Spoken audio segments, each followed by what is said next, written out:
اعلیٰ طبقے کی 40 عورتوں کو مدعو کر لیا۔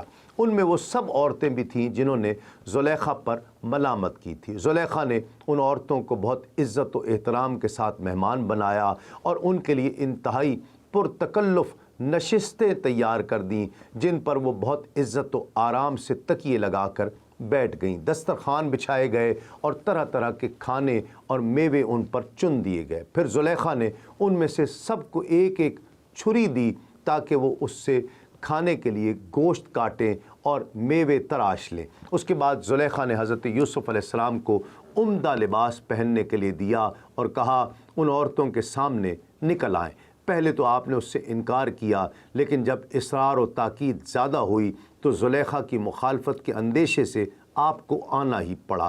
جب عورتوں نے حضرت یوسف علیہ السلام کو دیکھا تو ان کی تعریف و توصیف کرنے لگ گئیں، کیونکہ انہوں نے اس عالم افروز جمال کے ساتھ خاندان نبوت کے انوار، عاجزی و انکساری کے آثار، شاہانہ ہیبت و اقتدار، لذائذ دنیا سے بے رغبتی اور حسین و جمیل عورتوں سے بے نیازی کی شان دیکھی تو تعجب میں ڈوب گئیں، اور آپ کی عظمت و ہیبت دلوں میں بھر گئی، اور حسن و جمال نے ایسا وارفتہ کیا کہ وہ عورتیں خود کو بھلا بیٹھیں اور حضرت یوسف علیہ السلام کے حسن و جمال میں محو ہو کر پھل کاٹتے ہوئے بے خودی میں اپنے ہاتھوں پر چھری چلا دی اور بے ساختہ پکار اٹھیں، سبحان اللہ، یہ کوئی انسان نہیں بلکہ عزت والا فرشتہ ہے کہ ایسا حسن و جمال انسانوں میں دیکھا ہی نہیں گیا۔ اور اس کے ساتھ نفس کی یہ طہارت کہ مصر کے اعلیٰ خاندانوں کی حسین و جمیل عورتیں طرح طرح کے نفیس لباسوں اور زیوروں سے آراستہ و پیراستہ سامنے موجود ہیں، اور آپ کی شان بے نیازی ایسی کہ کسی کی طرف نظر تک نہیں فرماتے اور قطعاً التفات نہیں کرتے۔ دین اسلام کے مختلف امور سے آگہی کے لیے ابھی سنو نیوز کا یوٹیوب چینل سبسکرائب کیجئے اور بیل آئیکن کا بٹن ضرور پریس کیجئے۔